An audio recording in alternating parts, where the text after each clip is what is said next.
In 1957 to 59, I was mostly outside of Albany, Maryland, just north of Washington, D.C., at a Nike Ajax Missile Facility. I was a radar operator. In May of 1958, about 6 a.m., and the reason I knew it was 6 is because that's when everybody got up. I looked out the window. At first I heard a sound. It sounded like a pulsating transformer. I looked out the window and looked across the field and saw this object heading towards the ground and saw it crash. It broke apart, and then it took off again in flight.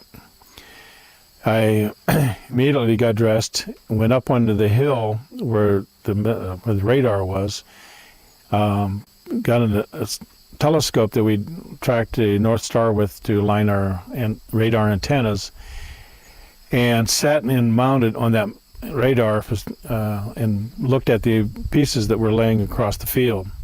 And the largest piece that I saw, which was actually glowing white hot, was probably the size of a washing machine. Shortly thereafter, the Air Force personnel had arrived going across this field and started picking up these pieces. Now, they used long poles, very long poles, to pick up the biggest piece, and they proceeded to put it on a truck that was lead-lined truck and pushed it in with another long pole and got it inside the truck itself. Then the other personnel picked up the other pieces that were laying about. Now, what's interesting about it is from my knowledge of nuclear things now, I recall that these personnel were wearing radiation suits, protective suits. And then they proceeded to take the material away. Have no idea where it went. The other issue there was that when the craft took off again after it crashed, it went through a grove of trees, which it actually sheared 3, 4, 5-inch limbs in just one fell swoop, like a knife or a machete. Well, that wasn't the real exciting part. The real exciting part happened the next evening while I was on duty, and it was approximately 10, 11 at night. And I got a call from the Gaithersburg facility saying that they had 12 to 15 UFOs 50 to 100 feet off the ground.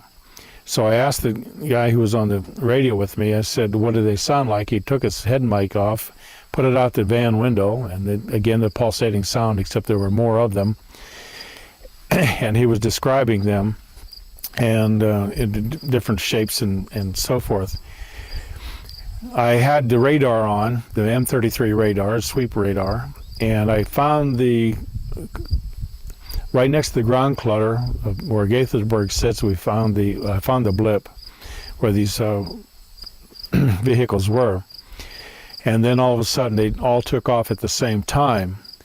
And from my radar scope, it went one sweep. It's a 33 1/3 RPM. To go that distance from the center out to where I got the next blip in the first sweep, at a constant velocity would have to be 17,000 miles an hour, which we calculated from our analog computer. It was probably in excess of 30 feet in diameter. It had circular balls appeared on the outer rim up close to a cake-like fixture on top. And they were different colors. They were orange and red and some yellow, but they were pulsating. So, I mean, it was quite a sight to see as it was wobbling towards the earth and hit. And it came in at a fairly rapid rate. How far away was it from you? Where it crashed, well, it came actually over top of the barracks. So I actually saw the tail end of where it crashed. Was approximately 2,000 yards. And the reason I know that is because it paralleled the launch pad, which is 2,000 yards away. There was one individual on guard duty who actually saw it come in and went over top of him. And the guard shack was just a few yards away from the barracks. And he saw that actually come down and crash all the way from when it first appeared. But you said the retrieval was apparently by Air Force? The Air Force, yes. It was outside the fences of the radar area and also the launch pad. So it was in the civilian air, but it landed in this person's cornfield. In fact, the farmer was actually standing there washing his hands when he saw it crash and take off again. It's near Mount Zion, Maryland. It's just on the other side of Mount Zion, going east. I do know that the article hit the New York Times the next day. What year was this? 58. May of 58. May of 58. Directive came down not to mention this to anybody anyway. But it, of course, by this time it was already out in the newspapers. What did occur was when I tracked the next night, I tracked those vehicles that were taking off.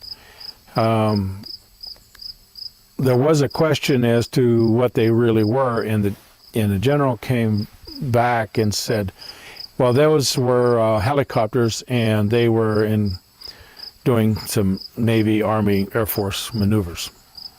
So that was... And we all had a big laugh about that one. That was the cover story used, yes. And obviously there were other people had radars on it. They actually saw those go off also. I had another one which I can't say too much about. I can't say where I was. I was at a facility in California, that's all I can say, and I was doing particular classified work. Set aside from what was actually happening there. It was a completely different scenario. The only thing I can say is it was occurring at the same time that our astronauts were doing a loop around the moon and back again. On their trip to that moon, or to the moon itself, I heard the expression of the bogey coming in at 11 o'clock. Well, familiar with that particular term, I perked my ears and started listening a little bit and discovered that Houston and the astronauts were talking back and forth about a collision. And the astronauts asked for permission to do avoidance for a collision, and Houston finally granted that permission to do that. And after the comm links settled down a little bit, the astronauts said it's not necessary. They are now paralleling our course, and there was a discussion as to what was paralleling that course. There was another type of ship. There were portals there that they could see in. They could see beings of some sort. They did not describe these beings. They just took photographs. And after a while, a few thousand miles, and then they took off from the capsule that they were flying in and went away. They just said it was saucer-like. A saucer-like craft. Craft, yes. That was paralleling their craft. Actually paralleling their craft. And it was just far enough away they couldn't really distinguish. They saw movement, they saw somebody moving inside that ship. This is before the landing, yes. It was probably in 68, 67 maybe, somewhere in that time frame. All they said was there they go, and they went out of sight almost immediately from their conversation. It was unedited because of where I was. An extremely restricted channel. As a matter of fact, when I was doing work at NASA, I got into the NASA library looking for the tapes. Never did find them. There's only one gentleman there that said I shouldn't. No, he said, like, you didn't hear anything. And I said, hear what? And I was into that. In fact, the gentleman was very disturbed I was even there for what I was doing. A bogey is when you're flying is an object coming in, and normally during World War II they used those, and also Korean War, as a term for potential enemy craft approaching. And if they don't know the aircraft type, they call it a bogey. Approximately halfway to the moon. On the way to? On the way to the moon, Okay, yes. halfway there. Their reactions were somewhat stoic. I mean, no big thing. They didn't go, wow, look at that, look what I'm seeing. No, nothing like that at all. They just said the bogey's next to us and they're flying. Very professional.